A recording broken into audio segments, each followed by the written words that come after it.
Hello, my name is Ed Dobson, and for the last 18 years I have pastored a church in Grand Rapids, Michigan in the United States. And I'm here today with my good friend Mano, and we're talking with you about the subject of divine healing. உங்களுக்கு எனது வாழ்த்துதல். என்னுடைய பெயர் எட் Dobson. நான் 18 ஆண்டு காலமாக இந்த பட்டணத்திலே போதகராக ஊழியம் செய்து வருகிறேன். இன்றைக்கு உங்களோடு கூட மனோ டேனியல் நண்பர் மனோ டேனியலோடு கூட சேர்ந்து சுகமளித்தல் அல்லது சுகம் பெறுதல், சுகவீனத்தை பற்றியும் சுகம் பெறுதலை பற்றியும் பேச போகின்றோம். We've already looked at several questions. We've already looked at the question, if God loves me, and we know He does, why would a loving God allow suffering, sickness, and pain? நாம் ஏற்கனவே 2 முறையாக பார்த்து விட்டோம். தேவன் என்னை நேசித்தார் என்றால் ஏன் இந்த பாடுகள், இந்த நோய் எனக்கு, இந்த சுகவீனம் எனக்கு? We answered that question in 3 ways. Number 1, suffering and sickness is part of the fall. It's the world in which we live. நாம் 3 வழியாக இதற்கு பதிலளித்தோம். 1, ஏற்கனவே வீழ்ச்சியின் காலமாக, மனிதர் வீழ்ச்சியின் பொருட்டு அதனாலே வந்த விளைவாக மனிதனுக்கு சுகவீனம் இருக்கிறது. Second, suffering, sickness, and pain is part of the cycles of life. இரண்டாவதாக சாதாரணமாக இயற்கையாக வருகின்ற காரியம் மனிதனுக்கு, அது வாழ்க்கையிலே தோன்றுகின்ற மாறி மாறி தோன்றுகிறது கஷ்டம், இடுக்கண், தொல்லைகள். And number 3, suffering and sickness will eventually get all of us in the end. மூன்றாவதாக மனிதனை தொடர்ந்து எப்படியாவது மரணம் சந்திக்க தான் போகுது. அதே போல கஷ்டங்களும் வரதான் போகிறது, சுகவீனம் வரப்போகிறது மனிதனுக்கு. இது இயல்பாக இருக்கின்ற ஒரு காரியம். The second question we looked at is, in the midst of sickness and suffering, where is God? இப்படி நாம் பார்த்தது, இரண்டாவது குறிப்பாக நாம் பார்த்தது என்னவென்றால், இப்படி மனிதனுக்கு இயல்பாகவே கஷ்டங்களும் சுகவீனம், தொல்லைகள், இக்கட்டுகள் இருக்கின்றன. இப்படி இருக்கின்ற நேரத்திலே தேவன் எங்கு இருக்கிறார் அதை பார்த்தோம். And we answered that question. அதற்கு பதிலளித்தோம். Number 1, God permits suffering and sickness. முதலிலே பார்த்தோம், தேவன் கஷ்டங்களுக்கு இடம் கொடுக்கின்றார். Number 2, God prevents suffering and sickness. இரண்டாவதாக தேவன் கஷ்டங்களையும் தொல்லைகளையும் சுகவீனத்தையும் நிறுத்துகிறவராக இருக்கிறார். Number 3, God heals suffering and sickness. மூன்றாவதாக தேவன் சுகமளிக்கிறவராக இருக்கிறார், சுகவீனத்திலிருந்து குணப்படுத்துகிறார், கஷ்டங்களிலிருந்து விடுதலை அளிக்கிறார். Number 4, God is in the midst of our suffering and sickness. நான்காவதாக நம்முடைய தொல்லைகள் மத்தியிலே, சுகவீனத்தின் மத்தியிலே அவர் இருக்கிறவராக இருக்கின்றார். And number 5, one day God will forever eliminate suffering and sickness. கடைசியாக பார்க்கும் பொழுது தேவன் ஒரே ஒரு நாளிலே, அந்த வருகிற காலத்திலே எல்லா கஷ்டங்களையும் எல்லா தொல்லைகளையும் நீக்கி விடுவார். The question we're looking at in this session is, does God heal today? இன்றைக்கு நாம் பார்க்க போகிறது, தேவன் சுகமளிக்கின்றாரா? Now notice I did not ask, can God heal? We know God can heal. நான் கேட்ட கேள்வியை நன்றாக கவனித்து பாருங்கள். தேவன் சுகமளிக்க முடியுமா என்று அல்ல, இன்றைக்கு அவர் சுகமளிக்கிறாரா என்பதுதான் அந்த கேள்வி. God is God and God has the power to do what God can do. தேவன் தேவனாகவே இருக்கிறார், அவருக்கு அனைத்து வல்லமையும் உடையதாக இருக்கிறது, அதனாலே அவர் சுகமளிக்க முடியும். I know God can heal. எனக்கு தெரியும் கர்த்தர் சுகமளிப்பார் என்று. The question is, does he heal? ஆனால் அவர் சுகமளிக்க முடியும், ஆனால் அவர் சுகமளிக்கின்றாரா என்றதுதான் கேள்வி. And now to answer that question, we want to go to the Bible. நாங்கள் இந்த கேள்விக்கு பதிலளிக்க வேதத்திலிருந்து நாம் பார்க்க போகின்றோம். First of all, does God heal in the Old Testament? நாம் பழைய ஏற்பாட்டில் தேவன் சுகமளிக்கிறாரா என்று நாம் பார்ப்போம். In Genesis chapter 20, we have the story of Abraham and Abimelech. ஆதியாகமம் 20ஆம் அதிகாரத்திலே பார்க்கும்போது அபிமெலேக்கும் ஆபிரகாமுடைய நாம் அவருடைய சரிதத்தை பார்க்கின்றோம். Abraham and his wife Sarah and their family go down into the Negev desert. நகப் டெசர்ட்டுக்கு பாலைவனத்திற்கு அவர்கள் போகிறார்கள். அங்கு அவர்கள் மனைவியும் கணவன் மனைவியாக செல்கிறார்கள். Abraham has a beautiful wife. Her name is Sarah, and he's afraid that someone will see Sarah and want Sarah to be their wife. அவனுடைய மனைவி ஆபிரகாமின் மனைவி சாராள் மிகவும் சௌந்தரியமானாக அழகானவளாக வேறு யாராவது அவளை பார்த்து அவள் அழகை ஆசைப்பட்டு இவனை கொண்டு விடுவார்களோ என்ற பயத்தோட உடனே இருக்கிறான். So he lies about Sarah and tells Abimelech, she's my sister. அபிமெலேக்கு கிட்டே போய் பேசுகிறான். என்ன சொல்றான்னா அவ என்னுடைய சகோதரி என்று சொல்லுகிறான். So Abimelech takes Sarah into his harem. என்ன பண்ணா அபிமெலேக்கு தன்னுடைய வீட்டுக்குள்ளே அவளை அழைத்து கொண்டு செல்கிறான். God appears to Abimelech. அபிமெலேக்கு தேவன் தரிசனம் கொடுக்கின்றார். And says, you are as good as dead. சொல்லுகிறார், நீ மரித்தவன் போல ஆயிட்ட நீ. When Abram finds out about all of this, he prays for Abimelech.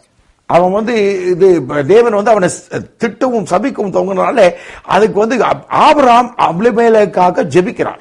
In Genesis 20 verse 17 we read, then Abraham prayed to God, and God healed Abimelech, his wife, and his slave girls, so they could have children again.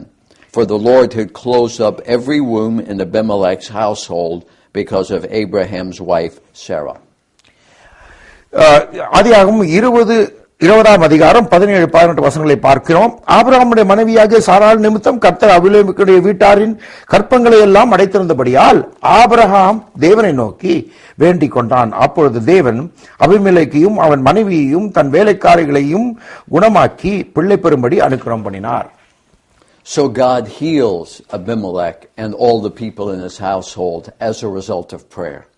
ஜெபத்தின் பொருட்டு ஆபிரகாமின் ஜெபத்தின் பொருட்டு அபிமெலேக்குடைய வீட்டார் அனைவருக்கும் சுகமளிக்கின்றார் தேவன்.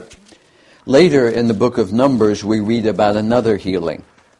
எண்ணாகமத்திலே நாம் பார்க்கின்றோம் இன்னொரு சொஸ்தமளிப்பை பற்றி பார்க்கின்றோம். Miriam and Aaron begin to oppose Moses, God's servant. மிரியமும் ஆரோனும் மோசேக்கு எதிர்த்து நிற்கின்றார்கள்.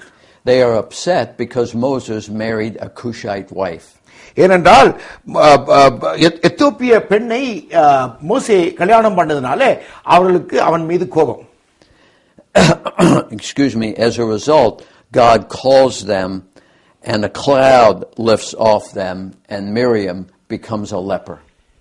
அதை இப்படி எதிர்த்தனாலே தேவன் அவர்களை சபிக்கிறார். அதன் மூலமாக மரியம் அவளுக்கு குஷ்டம் வந்து விட்டது. And as a leper, she became an outcast from the community. இப்படி குஷ்டரோகம் இருக்கிறவர்கள் நாட்டிற்குள்ள இருக்க முடியாது, மக்கள் மத்தியில் இருக்க முடியாது, அவர்கள் வெளியே தள்ளப்பட்டவர்களாக இருக்கிறார்கள். So in verse 11 we read these words, and he said to Moses, please my Lord, do not hold against us the sin we have so foolishly committed. Do not let her be like a stillborn infant coming from its mother's womb, with its flesh half eaten away. So Moses cried to the Lord, O God, please heal her. 12ஆம் அதிகாரம் என்னாகும் 12ஆம் அதிகாரம் 11 வசனம் முதல் வாசிக்கின்றேன். அப்பொழுது Aaron மோசேயை நோக்கி, என் ஆண்டவனே, நாங்கள் புத்தியீனமாய் செய்த இந்த பாவத்தை எங்கள் மேல் சுமத்தாதிரும். தன் தாயின் கற்பத்தில் பாதி மாம்சம் அழுகி செத்தது விழுந்த பிள்ளையை போல அவள் ஆகாதிருப்பாளாக என்றான். அப்பொழுது மோசே கர்த்தரை நோக்கி, என் தேவனே, அவளை குணமாக்கும் என்று கெஞ்சினான். So with Abraham and Abimelech, Abraham prays and God heals. Now Moses prays and God heals. ஆபிரகாமும் அபிமெலேக்கும் இருந்த நேரத்திலே ஆபிரகாம் அபிமெலேக்காக ஜெபித்தான், அபிமெலேக் குணப்பட்டான், தேவன் சுகமளித்தார். அதுபோலவே மோசே இங்கு மிரியம் அவளுக்கு சுகமளிக்கிறாள்.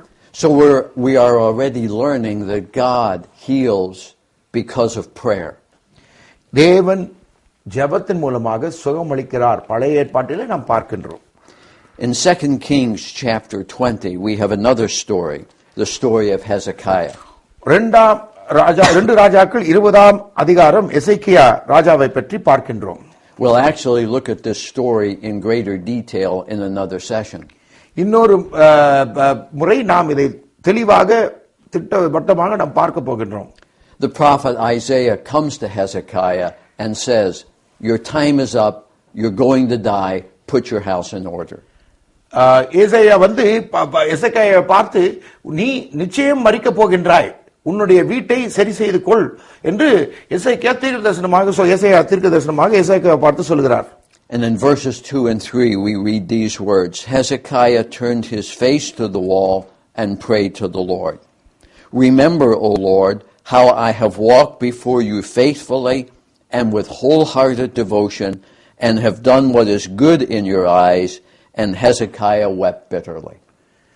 எசேக்கியா 2 ராஜாக்கள் 20ஆம் அதிகாரம் 2-3 வசனங்கள். அப்பொழுது எசேக்கியா தன் முகத்தை சுவர்புறமாக திருப்பிக் கொண்டு கர்த்தரை நோக்கி, கர்த்தாவே, நான் உமக்கு முன்பாக உண்மையும் மன உத்தமமாய் நடந்து உமது பார்வைக்கு நலமானதை செய்தேன் என்பதை நினைத்தருளும் என்று விண்ணப்பம் பண்ணினான். எசேக்கியா மிகவும் அழுதான்.